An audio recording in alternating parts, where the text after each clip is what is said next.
Momento do Discipulado.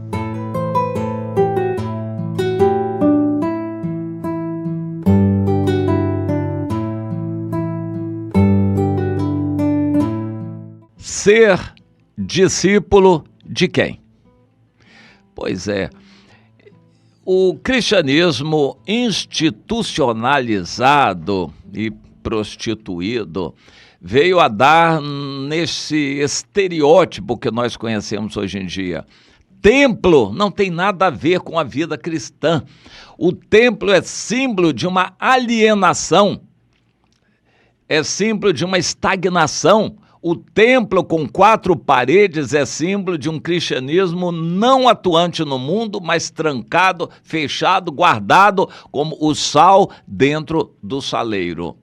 Um cristianismo em templos é uma negação da ordem que Jesus deu, de sermos fermento, bom fermento no mundo, de sermos o sal que salga o mundo, de sermos a luz que vai pelo mundo iluminando o mundo.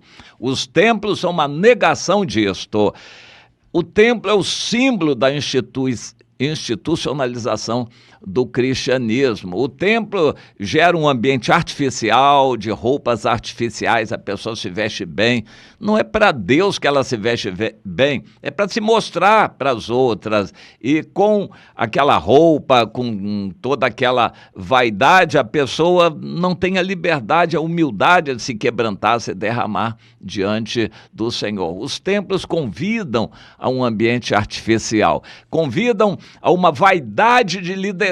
Quem está lá na frente aparecendo, se enfeita bem, é filmado, fotografado e tal, transmitido, e a pessoa faz encenação, um teatro. Em muitas igrejas, a apresentação lá da frente no culto, que é um show, é um teatro, aquilo ali, se enfeitando, demonstrando, aparecendo, fazendo campanha, publicidade lá da frente, e o povo ali sentado no banco simplesmente assistindo, claro, e depois tem que ofertar também.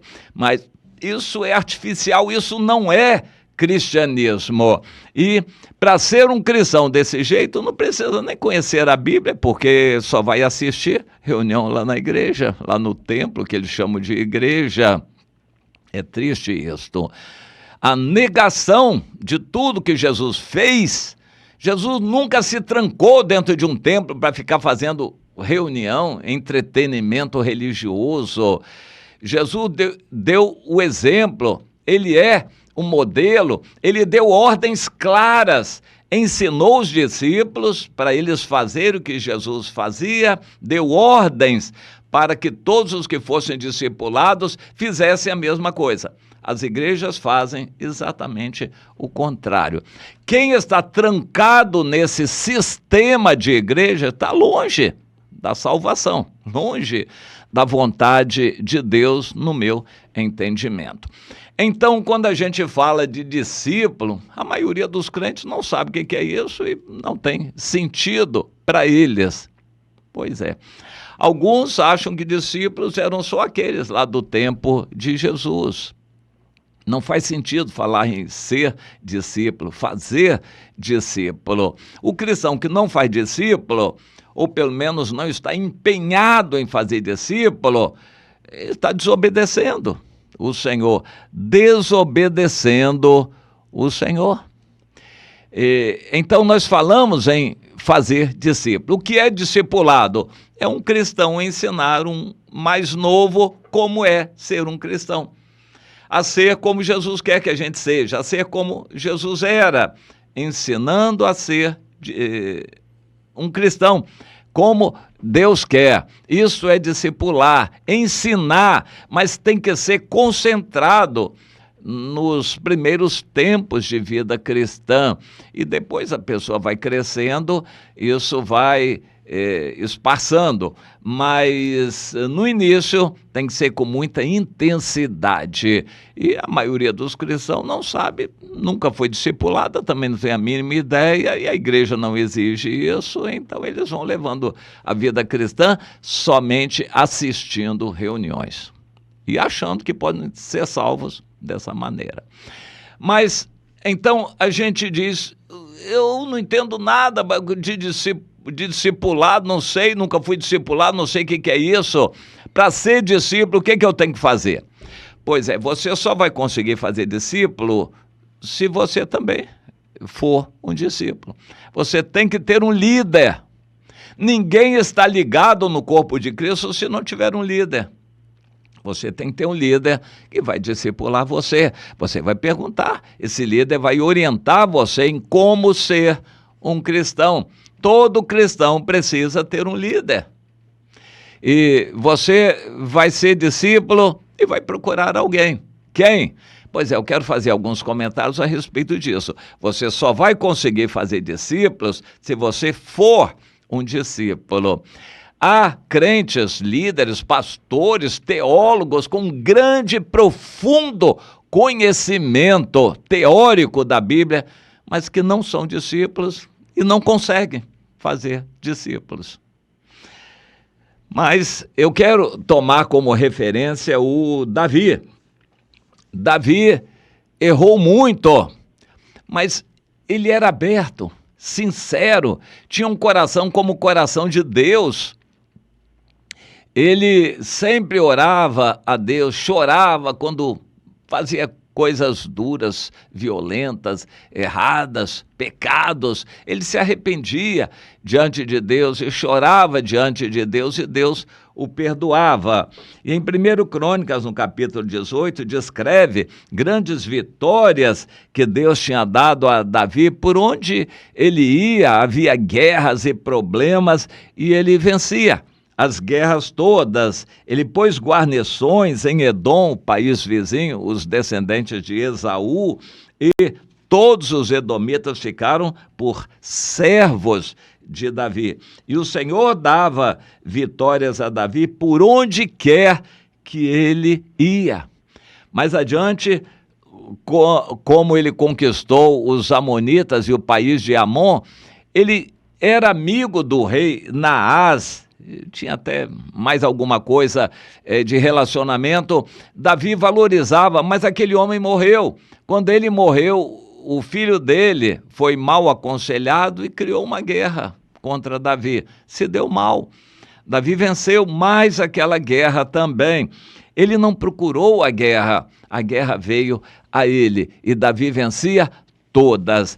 E o que Davi mais sonhava era fazer discípulos. Infelizmente, ele não conseguiu entre seus filhos. Ele foi um mau pai. Para dizer a verdade, nem teve uma família, teve várias mulheres. Mas Davi fez discípulos. Os 400 de Davi, que com ele se refugiaram na caverna de Adulão, depois se tornaram os líderes do exército invencível de Davi, aqueles homens que vieram de toda a confusão, de toda a marginalidade da sociedade, eles foram transformados em discípulos. Davi fez discípulos na música, ele é o pai dos louvores na Bíblia. Davi fez discípulos, Asaf, Emã, Jedutum, que fizeram discípulos, e este modelo se transmitiu, o modelo dos louvores se transmitiu. E Davi é considerado, então, o pai da música, dos louvores no culto, embelezou o culto a Deus, ele tinha um culto a Deus no coração.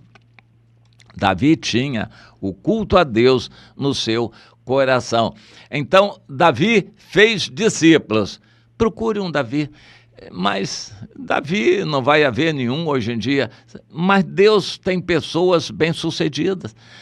Procure um irmão, uma irmã, que tenha discípulos, que tenha uma vida cristã aprovada, que uma pessoa que seja aberta, que chore de público, que ore com emoção. Procure uma pessoa que tenha o coração na boca, procure uma pessoa que ame o Senhor, procure uma pessoa bem-sucedida na vida cristã, que goste de orar, que conheça a Bíblia, que tenha prazer na Bíblia. Procure uma pessoa que tenha prazer em Deus, para você ser discípulo dela. Se ofereça, procure, peça a essa pessoa que ajude você, que disponha de algum tempo para dedicar a você, para você abrir sua vida, contar suas coisas e essa pessoa orientar você.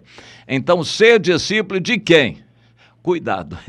Procure alguém que seja um cristão verdadeiro e não alguém com aparência, que se vista bem, que fala bem, está lá na frente, aparecendo muito. Cuidado com essas pessoas que são, assim, aparentemente importantes. Essas pessoas, na melhor das hipóteses, não terão tempo disponível para você. Procure alguém que seja um cristão verdadeiro, que ame o Senhor, e procure essa pessoa para pedir que essa pessoa disponibilize um tempo para você abrir o coração, contar suas coisas e essa pessoa orientar você. Procure.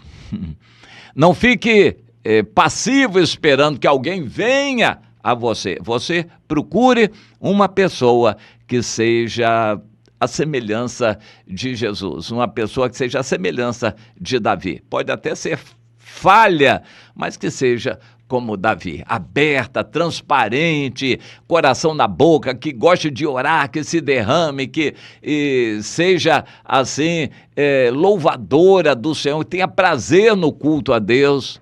Você vai ver, Deus vai colocar alguém assim perto de você.